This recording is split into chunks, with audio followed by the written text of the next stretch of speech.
Good evening guys, welcome in the बानी classes. आज हम फियोल्स प्रिंसिपल्स ऑफ मैनेजमेंट पढ़ने वाले हैं। प्रिंसिपल्स ऑफ मैनेजमेंट को पढ़ने से पहले हमारा ये जानना बहुत ज़रूरी है कि फियोल कौन थे, उनकी बैकग्राउंड क्या थी, फियोल की हिस्ट्री क्या थी। तो मैं बता दूं आपको, हेनरी फियोल का जन्म 1841 में फ्रांस में हुआ था और उन्होंने 1860 में माइनिंग इंजीनियरिंग की डिग्री ली और एक कोल माइनिंग कंपनी में एज एन इंजीनियर के रूप में उन्होंने काम किया। 1888 में उनका प्रमोशन हो गया और उनको कंपनी का मैनेजिंग डायरेक्टर बना दिया गया।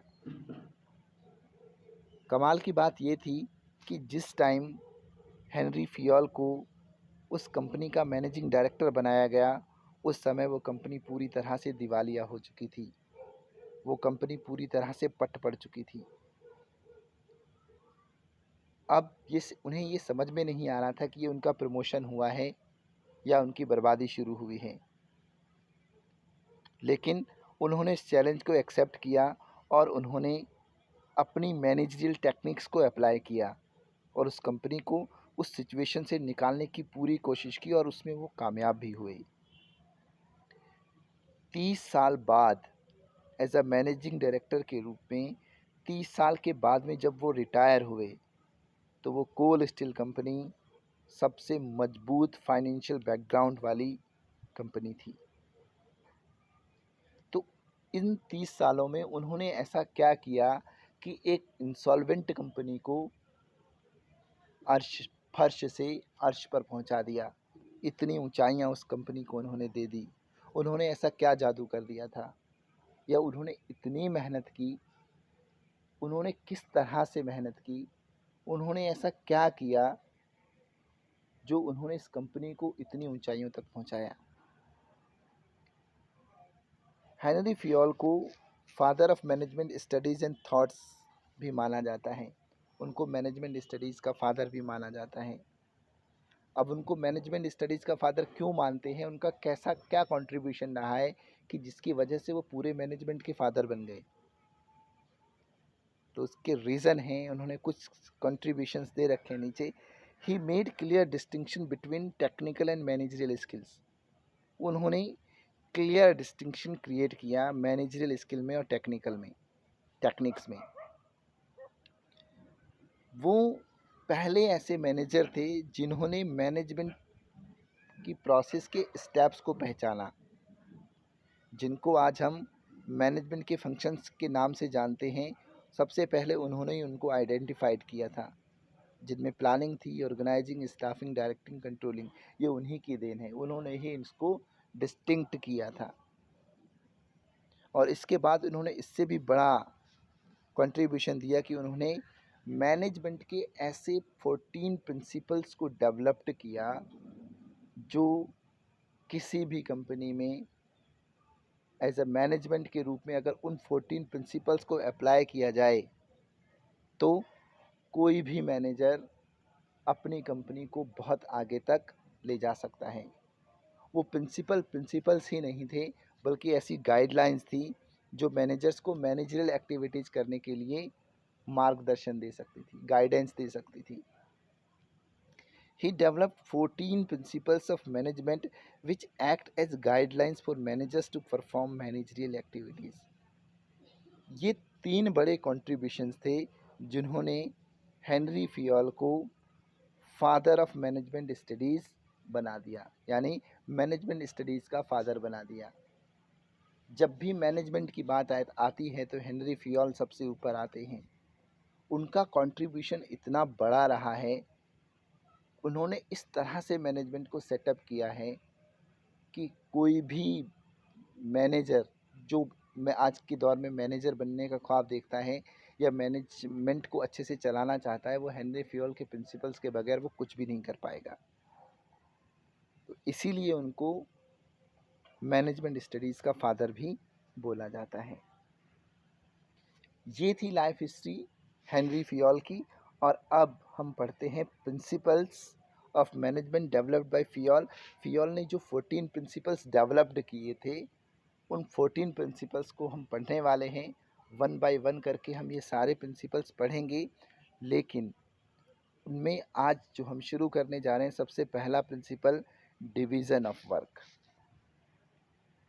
हेनरी फियोल का ये मानना है कि किसी भी पूरे काम को, तो होल वर्क को, किसी एक आदमी को ना देकर, बल्कि उस वर्क के छोटे छोटे पार्ट करके, उसको यूनिट में डिवाइड करके, सेगमेंट में डिवाइड करके, और आदमी को, किसी भी वर्कर को या एम्प्लॉय को उसकी क्वालिफ़िकेशन के बेस पर, उसकी कैपेबिलिटी के बेस पर, या उसके एक्सपीरियंस के बेस पर उस काम को छोटे छोटे पार्ट के रूप में, यानी जॉब ऑफ पार्ट बनाकर उसको देना चाहिए। जब हम ऐसा करते हैं, काम को बांटकर, जब हम छोटे छोटे पार्ट्स ऑफ जॉब में हम किसी को वर्क असाइन करते हैं, तो जब वो आदमी उसी काम को रोज़ करता है, डेली करता है, तो उस काम को करने में एक्सपर्ट बन जाता है। उस काम को करने में उसके अंदर स्पेशलाइजेशन आ जाता है, और स्पेशलाइजेशन आने की वजह से वेस्टेज ऑफ रिसोर्सेज भी कम हो जाती हैं। वो आदमी क्या हो जाता है, इफ़िशिएंट हो जाता है, वो एम्प्लॉय इफ़िशिएंट बन जाता है। तो हेनरी फियोल ने पहला प्रिंसिपल जो डेवलप्ड किया, उसमें उन्होंने इसी बात पर बल दिया है, एक ही बात उन्होंने कही है कि पूरे काम को किसी एक आदमी को ना देकर, उस काम के छोटे छोटे पार्ट बनाकर, उन पार्ट को अलग अलग लोगों को परमानेंटली दे देना कि वो रोज़ उसी काम को करें, डेली उनको वही काम करना पड़े, और उसी काम को करते करते एक दिन वो इतने एक्सपर्ट हो जाएंगे, उनके काम करने के स्टाइल में इतना स्पेशलाइजेशन आ जाएगा, इतने वो इफ़िशिएंट हो जाएंगे कि वेस्टेज ऑफ रिसोर्सेज होगी ही नहीं।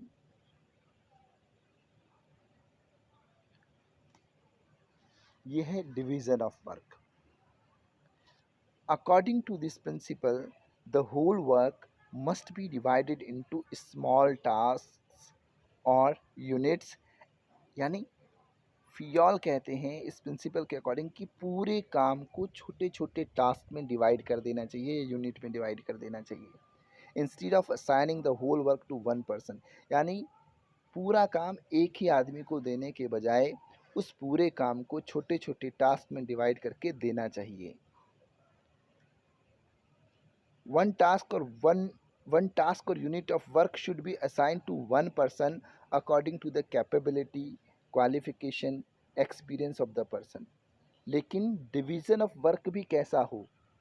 डिवीज़न ऑफ वर्क, ये तो बात इन्होंने कही कि काम को, पूरे टास्क को स्मॉल टास्क में डिवाइड करके देना चाहिए। एक बात तो ये हुई। दूसरी बात ये है कि उस काम को जो हम बांट रहे हैं, वो काम हमने बांटना कैसे है? उस पर्सन की कैपेबिलिटी के अकॉर्डिंग, कि वो जिस आदमी को हम जो पार्ट ऑफ जॉब दे रहे हैं, क्या वो उस काम को करने में कैपेबल है? क्या उसकी क्वालिफ़िकेशन इतनी है कि वो उस काम को कर पाए, या फिर उसको इतना एक्सपीरियंस है कि वो उस काम को कर ले? उसी के अकॉर्डिंग, यानी किसी भी पर्सन की कैपेबिलिटी के अकॉर्डिंग, क्वालिफ़िकेशन के अकॉर्डिंग, एक्सपीरियंस के बेस पर उस स्मॉल टास्क को किसी पार्टिकुलर पर्सन को असाइन करना चाहिए। When a person is performing a part of job again and again, he will become perfect. यही बात मैंने आपको बताई कि जब कोई आदमी एक ही पार्ट ऑफ जॉब को बार बार करेगा, हर बार करेगा, तो उस काम को करने में परफेक्ट हो जाएगा, उसके काम करने में स्पेशलाइजेशन आ जाएगा।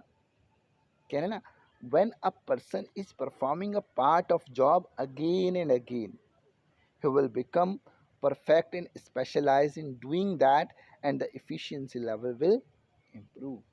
इससे क्या होता है? उसकी efficiency बढ़ जाती है। जब कोई आदमी किसी भी काम को करने में एक्सपर्ट हो जाता है, तो एक्सपर्ट होने के साथ साथ उसकी efficiency लेवल उसका अपने आप इम्प्रूव हो जाता है।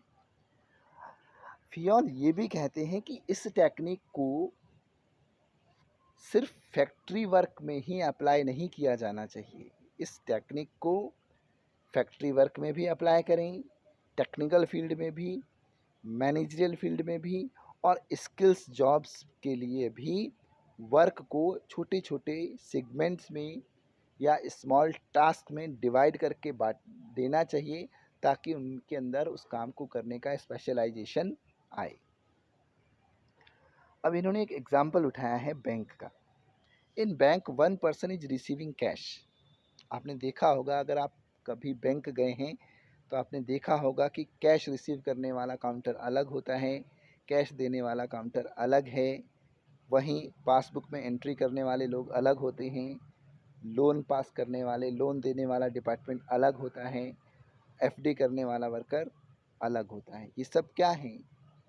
बैंक का, ये सारे काम बैंक के हैं, लेकिन उसमें भी उन्होंने क्या कर रखा है, पार्टिकुलर जॉब असाइन कर रखी है, small task of job assign कर रखा है कि एक आदमी कैश ले रहा है, उसने कैश लेना ही लेना है। दूसरा आदमी कैश दे रहा है, वो कैश सिर्फ देने का काम करेगा, लेने का काम नहीं करेगा।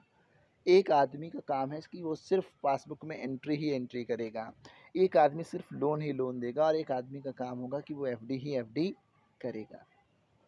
तो इससे क्या है कि वर्क जो है, पूरी बैंक का जो वर्क है, जिसको हम होल टास्क बोल रहे हैं, वो डिवाइड हो जाता है और सारे काम बहुत ही इफ़िशिएंट तरीके से होते हैं। अगर हम डिवीज़न ऑफ वर्क के, यानी principle of division of work के पॉजिटिव इफ़ेक्ट्स देखें, तो इसमें हमने पढ़ी दो चीज़ें, कि जब हम वर्क को डिवाइड कर कर देते हैं, जब हम वर्क को किसी भी पर्सन की क्वालिफ़िकेशन के अकॉर्डिंग या उसकी कैपेबिलिटी के अकॉर्डिंग या एक्सपीरियंस के बेस पर जब हम डिवाइड करते हैं, तो उस काम को करने का उसके अंदर स्पेशलाइजेशन आ जाता है, वो उस काम को करने का स्पेशलिस्ट हो जाता है। तो जब वो स्पेशलिस्ट होगा तो उसकी एफिशिएंसी लेवल अपने आप ही इम्प्रूव होती चली जाएगी, क्योंकि उससे वेस्टेज ऑफ रिसोर्सेज बहुत कम होती हैं। दूसरा दे रखा है improves efficiency when employ performing only one part of job, then he becomes expert in that, या हम इसको ऐसे भी बोल सकते हैं, then he becomes specialist in that and results in less wastage of resources. Consequences of violation of this principle क्या होगा? अब देखो, जब हम इस प्रिंसिपल को अप्लाई कर रहे हैं तो दो पॉजिटिव इफेक्ट आ रहे हैं, कि आदमी के अंदर स्पेशलाइजेशन आ रहा है, उस आदमी का एफिशिएंसी लेवल भी इम्प्रूव हो रहा है। तो जब हम इस प्रिंसिपल को वायलेट करते हैं तो कॉन्सिक्वेंसेस क्या होगा? स्पेशलाइजेशन नहीं आएगा, है ना। स्पेशलाइजेशन नहीं होगा तो क्या होगा? वेस्टेज ऑफ रिसोर्सेज होगा। वेस्टेज ऑफ रिसोर्सेज होता है तो एफिशिएंसी लेवल भी इम्प्रूव नहीं होगा।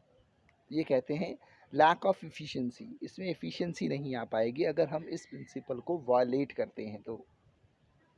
There will be no specialisation, specialisation भी नहीं होगा, और डुप्लीकेशन ऑफ वर्क के चांसेस ज़्यादा रहते हैं। तो इसलिए हेनरी फ्यूल ने जो पहला प्रिंसिपल दिया, वो दिया डिवीज़न ऑफ वर्क का, जिसमें उन्होंने एक ही बात पर बल दिया है। वो ये कहते हैं कि पूरे टास्क को स्मॉल टास्क में डिवाइड किया जाए, और उस स्मॉल टास्क को किसी भी पर्सन को उसकी कैपेबिलिटी के अकॉर्डिंग, उसकी क्वालिफ़िकेशन के अकॉर्डिंग, उसके एक्सपीरियंस के बेस पर उस वर्क को असाइन किया जाना चाहिए, ताकि जब वो उस काम को रोज़ करेगा, रेगुलर करेगा, अगेन एंड अगेन करेगा, तो उस काम को करने में उसके अंदर स्पेशलाइजेशन आ जाएगा, वो स्पेशलिस्ट हो जाएगा, वो परफेक्ट हो जाएगा, एक्सपर्ट हो जाएगा, और एक्सपर्ट होने की वजह से उसका एफिशिएंसी लेवल भी इम्प्रूव होगा। तो हेनरी फ्यूल ने जो पहला प्रिंसिपल दिया, वो दिया division of work. Case study के कुछ क्वेश्चंस हैं, इसको भी समझते हैं। ये कहता है manager of ABC limited does not allocate work as per the capability of workers. समझ में आ रहा होगा कि एबीसी लिमिटेड का जो मैनेजर है, उसने क्या किया? वर्कर्स की कैपेबिलिटी के अकॉर्डिंग वर्क एलोकेट नहीं किया, उसने वर्कर्स की कैपेबिलिटी के अकॉर्डिंग वर्क नहीं बांटा, डिस्ट्रीब्यूट नहीं किया। फ्यूल क्या कह रहा है कि किसी भी पर्सन को उसकी क्वालिफ़िकेशन के बेस पर, उसकी कैपेबिलिटी के बेस पर, उसके एक्सपीरियंस के बेस पर वर्क एलोकेट करना चाहिए। लेकिन मैनेजर ऑफ एबीसी लिमिटेड क्या कर रहा है? इसने तो नहीं किया। ये कहना है manager of ABC limited does not allocate work as per the capability of the workers. Workers की कैपेबिलिटी के अकॉर्डिंग उसने वर्क एलोकेट नहीं किया। Which principle is violated by them. तो कौन सा प्रिंसिपल वायलेट हुआ? सिंपल है, अभी जिसको हम पढ़ रहे हैं डिवीजन ऑफ वर्क है, इसमें सोचने वाली तो कोई बात ही नहीं है। उन्होंने तो कंडीशन लगा रखी है कि स्मॉल पार्ट ऑफ जॉब को हमने किसी भी पर्सन को उसकी कैपेबिलिटी के अकॉर्डिंग, उसकी क्वालिफिकेशंस के बेस पर, उसके एक्सपीरियंस के बेस पर हम उसको डिवाइड करेंगे, उसको वर्क असाइन करेंगे। ये तो कंडीशन लगा रखी है। अगर वो आदमी की कैपेबिलिटी उतनी नहीं है, उसके पास उतना अनुभव नहीं है, एक्सपीरियंस नहीं है, उसके पास उतनी क्वालिफिकेशन नहीं है, तो वो उस काम को करेगा कैसे? उसके काम में कभी स्पेशलाइजेशन आएगा ही नहीं। क्वेश्चन नंबर 2 देखते हैं। Production manager of beta limited took special care of the interest and ability of his subordinates. अब देखो, बीटा लिमिटेड के जो प्रोडक्शन मैनेजर हैं वो क्या करते हैं? स्पेशल केयर करते हैं कि उन जो भी सबऑर्डिनेट्स हैं उनकी इंटरेस्ट क्या है, उनके अंदर एबिलिटी कैसी है। कब कब ध्यान रखते हैं? While distributing work among them. जब वो उनको काम बांटते हैं तो इस चीज़ का खास ध्यान रखते हैं कि कौन से वर्कर को कौन सा काम करना अच्छा लगता है, किस वर्कर में किस काम को करने की एबिलिटी ज़्यादा है, कैपेबिलिटी ज़्यादा है, किसकी क्वालिफिकेशन कितनी है। इस बात का खास ध्यान रखते हैं production manager of beta limited. He was of the firm opinion. उनका एक दृढ़ एक राय है, ओपिनियन है, स्ट्रांग ओपिनियन है। वो कहते हैं worker should be given one work again and again, कि वर्कर्स को एक ही काम बार बार देना चाहिए, दैट ही में बिकम एक्सपर्ट इन इट, जिससे वो उस काम को करने में एक्सपर्ट बन जाए। ये कौन कह रहा है? फियोल ने कहा है अपने पहले प्रिंसिपल में, डिवीज़न ऑफ वर्क में, कि जब कोई आदमी स्मॉल टास्क ऑफ वर्क को अगेन एंड अगेन करता है तो वो उस काम को करने में एक्सपर्ट बन जाता है, स्पेशलिस्ट बन जाता है। जब वो स्पेशलिस्ट बनेगा तो उसके अंदर इफिशिएंसी लेवल इम्प्रूव होगा। लेकिन जब हम किसी आदमी को पूरा काम दे रहे हैं तो वो स्पेशलिस्ट कहाँ बनेगा? स्पेशलिस्ट नहीं बन पाएगा। ये तो स्मॉल टास्क ऑफ जॉब की बात हो रही है। तो यहाँ कहते हैं state the principle of management followed here. यहाँ पर कौन सा मैनेजमेंट का प्रिंसिपल अप्लाई किया गया है? तो आप जानते ही हैं, आपने पढ़ा है डिवीजन ऑफ वर्क।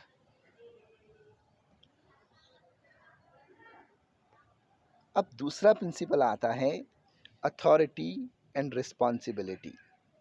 एक बात को हमेशा ध्यान रखना कि रिस्पॉन्सिबिलिटी कभी भी अकेली नहीं आती है, रिस्पॉन्सिबिलिटी अपने साथ अथॉरिटी लेकर आती है। इस बात को आप अपने जहन में बिठा लीजिए कि रिस्पॉन्सिबिलिटी कभी भी अकेली नहीं आएगी, रिस्पॉन्सिबिलिटी हमेशा अथॉरिटी के साथ आती है। रिस्पॉन्सिबिलिटी हमेशा उतनी ही आती है जितनी और अथॉरिटी उतनी ही आती है जितनी रिस्पॉन्सिबिलिटी दी जाती है। इसमें 2 पॉइंट मैं जो बता रहा हूँ आपको उस पर ध्यान दीजिएगा कि एक तो रिस्पॉन्सिबिलिटी कभी भी अकेली नहीं आएगी, रिस्पॉन्सिबिलिटी अपने साथ अथॉरिटी लेकर आती है। दूसरी बात, अथॉरिटी उतनी ही आएगी जितनी आपके पास रिस्पॉन्सिबिलिटी होगी। अगर रिस्पॉन्सिबिलिटी और अथॉरिटी में मिसमैच है, सपोज अथॉरिटी ज़्यादा है तो पावर ऑफ मिसयूज होगा, मिसयूज ऑफ पावर होगा। अगर रिस्पॉन्सिबिलिटी ज़्यादा है, अथॉरिटी लेस है, तो नॉन कंप्लीशन ऑफ वर्क होगा। लेकिन इससे पहले हम इसको समझें कि अथॉरिटी क्या है, रिस्पॉन्सिबिलिटी क्या है, अथॉरिटी है क्या। आप अथॉरिटी को समझें, अथॉरिटी क्या है? Authority means power to take decision, decision लेने की पावर को हम अथॉरिटी बोलते हैं। रिस्पॉन्सिबिलिटी मीन्स क्या? यानी किसी भी जॉब को, यानी जो भी जॉब या स्मॉल पार्ट ऑफ जॉब जो भी आपको असाइन किया गया है, उसको टाइम पर पूरा करना आपका ऑब्लिगेशन है, आपकी जिम्मेदारी है कि जो भी काम आपको दिया गया है उस काम को आप टाइम पर पूरा करें। ये रिस्पॉन्सिबिलिटी है। तो आप समझ लीजिए कि अगर हम किसी व्यक्ति को हम कोई वर्क असाइन कर रहे हैं, तो वर्क असाइन करके हम उसको टाइम पीरियड देते हैं कि भैया इतने टाइम में ये काम पूरा हो जाना चाहिए, तो उसके साथ हमें अथॉरिटी भी देनी होगी। दो वर्ड हैं यहाँ पर, authority and responsibility. Authority means power to take decision. Authority हम क्यों दे रहे हैं? सपोज कीजिए जो रिस्पॉन्सिबिलिटी आपको दी गई और उस रिस्पॉन्सिबिलिटी में आप काम कर रहे हैं, और अगर आपके पास पावर नहीं है डिसीजन लेने की, तो आप उस रिस्पॉन्सिबिलिटी को पूरा कभी नहीं कर पाएंगे जब तक आपके पास पावर नहीं होगी। और इसी में दूसरी बात जो फियोल कहते हैं वो ये कहते हैं कि अथॉरिटी और रिस्पॉन्सिबिलिटी के बीच में, अथॉरिटी और रिस्पॉन्सिबिलिटी के बीच में बैलेंस होना चाहिए, पैरिटी होनी चाहिए। ये नहीं है कि अथॉरिटी हमने ज़्यादा दे दी, रिस्पॉन्सिबिलिटी हमने कम दी है। तो अथॉरिटी जब ज़्यादा होती है तो आदमी अपनी पावर का मिसयूज़ करता है, और जब आप रिस्पॉन्सिबिलिटी ज़्यादा दे रहे हैं और अथॉरिटी आप लेस दे रहे हैं, तो वहाँ पर आपका काम कभी भी पूरा नहीं हो पाएगा। एक बात ये भी कह रहे हैं, authority means power to take decision, responsibility means obligation to complete the job assigned on time, कि जो भी जॉब असाइन की गई है उसको पूरा करने की जिम्मेदारी। According to this principle, there must be a balance and parity between the authority and responsibility। यही चीज़ मैं बता रहा हूँ आपको बार बार। इस प्रिंसिपल के अकॉर्डिंग ये है कि अथॉरिटी और रिस्पॉन्सिबिलिटी के बीच में बैलेंस होना चाहिए, पेरिटी होनी चाहिए। Excess of authority without matching responsibility may bring negative results. यही चीज़ बताई कि अगर अथॉरिटी एक्सेस होगी, अगर अथॉरिटी ज़्यादा होगी, रिस्पॉन्सिबिलिटी से मैच नहीं कर रही है, तो आप ध्यान रखना हमेशा रिजल्ट्स नेगेटिव ही आएंगे। And excess of responsibility without matching authority, और हमने रिस्पॉन्सिबिलिटी ज़्यादा दे दी, हमने अथॉरिटी के साथ मैच नहीं किया, will not allow the workers to complete his job on time. इससे वर्कर्स अपना काम टाइम पर कभी नहीं कर पाएंगे, उनका काम कभी भी पूरा नहीं होगा। तो होना क्या चाहिए? There must be a balance and purity between the authority and responsibility. An organization should build safeguards against misuse or abuse of managerial power। और एक ऑर्गेनाइजेशन का काम है, ऑर्गेनाइजेशन की जिम्मेदारी है कि वो अपनी मैनेजरियल पावर का कोई भी मैनेजर मिसयूज ना कर पाए। इसके लिए वो एक सेफ गार्ड बिल्ड करे, है ना। A manager should have the right to punish the subordinate. ये कहते हैं कि एक मैनेजर को अपने सबऑर्डिनेट को, अपने एम्प्लॉय को पनिश करने का पूरा राइट है। कब?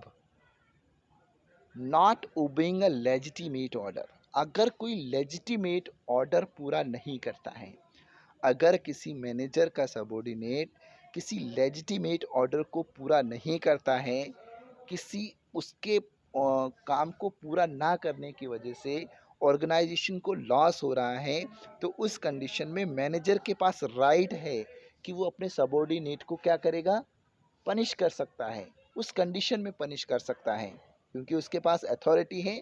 उसने जो रिस्पॉन्सिबिलिटी उसको दी थी, उस रिस्पॉन्सिबिलिटी के साथ उसने उसको अथॉरिटी भी दी थी, लेकिन बावजूद रिस्पॉन्सिबिलिटी के, अथॉरिटी के, उसने वर्क कंप्लीट नहीं किया है, तो मैनेजर के पास क्या है? एक पावर है ना, उसको पनिश करने की। But only after sufficient opportunity has been given to a subordinate for giving his her argument. लेकिन इससे पहले उसको एक अपॉर्चुनिटी भी मिलनी चाहिए कि अपना सबऑर्डिनेट अपने आर्गूमेंट्स को रख सके, अपनी बातों को समझा सके कि उसके वो काम पूरे क्यों नहीं हुए। एक एग्जाम्पल दिया है इन्होंने If a person is given responsibility to produce 100 units in 1 week time, है ना, कि एक आदमी को रिस्पॉन्सिबिलिटी दी गई कि भैया आपने 1 वीक में 1 वीक के टाइम में आपने 100 यूनिट्स प्रोड्यूस करनी है, but he is not given authority to purchase the raw material, लेकिन उसको रॉ मटेरियल परचेज करने की अथॉरिटी नहीं दी गई।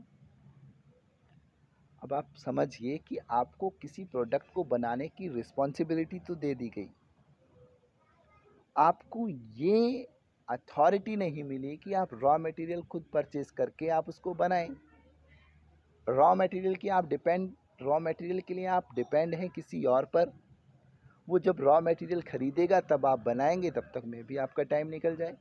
तो यहाँ क्या कह रहे हैं वो, if a person is given responsibility to produce 100 units in 1 week time, but he is not given authority to purchase the raw material, if there is no raw material available in the store room, अगर store room में raw material ही available नहीं होगा, as a result he could not complete the target of producing 100 units on time, तो वो 100 units कभी भी time पे नहीं बना पाएगा। The worker can not be blamed for not completing on time, तो इसके लिए हम वर्कर को ब्लेम नहीं कर सकते कि आपने अपने टारगेट को टाइम पर पूरा नहीं किया, because he was given only the responsibility, क्योंकि उसको सिर्फ हमने क्या दिया था, उसको सिर्फ हमने रिस्पॉन्सिबिलिटी दी थी, उसको हमने अथॉरिटी नहीं दी, not the matching authority to carry on the work. अगर हम उसको अथॉरिटी देते कि भैया अगर आपके पास रॉ मटेरियल अवेलेबल नहीं है तो आपको राइट है, आप रॉ मटेरियल परचेज कर सकते हैं। Excess of responsibility with less authority results in non completion of job, ये वही बात होगी कि हमने रिस्पॉन्सिबिलिटी ज़्यादा दे दी, अथॉरिटी हमने दी नहीं, तो नॉन कंप्लीशन ऑफ जॉब ही होगा। उस कंडीशन में वो वर्क पूरा नहीं हो पाएगा। इसका अपोजिट ऐसे भी हो सकता है कि जब आप अथॉरिटी ज़्यादा देंगे और रिस्पॉन्सिबिलिटी कम देंगे तो मे भी मैनेजर अपनी पावर का मिसयूज़ करे। अब इस प्रिंसिपल के पॉजिटिव इफ़ेक्ट्स क्या हैं? इस प्रिंसिपल उन्होंने कहा है, देखो एक बात कही है उन्होंने कि एक ऑर्गेनाइजेशन को मैनेजरियल पावर का मिसयूज़ होने के लिए एक सेफगार्ड बिल्ड करना चाहिए। तो ये एक तरह से सेफ गार्ड है। कोई भी व्यक्ति, कोई भी मैनेजर अपनी अथॉरिटी का इस प्रिंसिपल को अप्लाई करने के बाद इसमें अथॉरिटी का मिसयूज नहीं कर सकता, अगर हम इस प्रिंसिपल को अप्लाई करते हैं तो। Helps in meeting responsibilities on time without any delay, अगर हम इस प्रिंसिपल्स को अप्लाई करते हैं, अगर हमने इस प्रिंसिपल को अप्लाई किया तो बिना देरी के हम अपनी रिस्पॉन्सिबिलिटीज़ को पूरा कर सकते हैं। Consequences of violation of this principal अगर हम देखें तो यहाँ पर टाइम से काम पूरा नहीं होगा, नॉन कंप्लीशन ऑफ जॉब होगी, अथॉरिटी का मिसयूज होगा, और वर्कर्स को अगर हम रिस्पॉन्सिबिलिटी ज़्यादा देंगे तो वो उन पे वर्क का लोड ज़्यादा होगा, वो ओवरबर्डन्ड हो जाएंगे।